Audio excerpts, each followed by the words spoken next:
ધાનેરા ધારાસભ્ય માવજી દેસાઈએ રબારી સમાજના 100 દીકરા દીકરીઓને દત્તક લેશે. ડીસા ખાતે રબારી સમાજના સંમેલનમાં માવજીભાઈ દેસાઈની જાહેરાત. રબારી સમાજના આર્થિક રીતે પછાત દીકરા દીકરીઓનું સ્કૂલ અને હોસ્ટેલની ફી હું ભરીશ. માવજી દેસાઈ.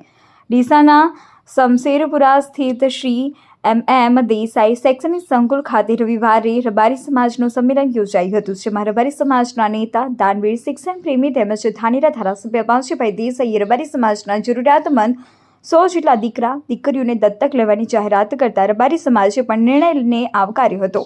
શ્રી એમ દેસાઈ શૈક્ષણિક સંકુલ શમશેરપુરા ખાતે રવિવારે ડીસા તાલુકાના રબારી સમાજનું સંમેલન ગુજરાત વિધાનસભાના અધ્યક્ષ શંકરભાઈ ચૌધરીની વિશેષ ઉપસ્થિતિમાં યોજાયું હતું, જેમાં ધાનેરા વિધાનસભા વિસ્તારના લોકપ્રિય ધારાસભ્ય તેમજ રબારી સમાજના આગેવાન અને શિક્ષણ પ્રેમી તેમજ દાનવીર માવજીભાઈ દેસાઈ બાયભાડાએ રબારી સમાજ શૈક્ષણિક સંકુલમાં અભ્યાસ કરતા રબારી સમાજના જરૂરિયાતમંદ 100 દીકરા દીકરીઓને શિક્ષણ ફી અને હોસ્ટેલ ફી ભરવાની જાહેરાત કરવામાં આવી હતી, જેથી ઉપસ્થિત મહાનુભાવો ઉપરાંત આગેવાનો અને રબારી સમાજના યુવાઓએ દાનવીર અને ધારાસભ્ય માવજીભાઈ દેસાઈની શિક્ષણ પ્રેમી નિર્ણયને આવકારી બિરદાવ્યા હતા.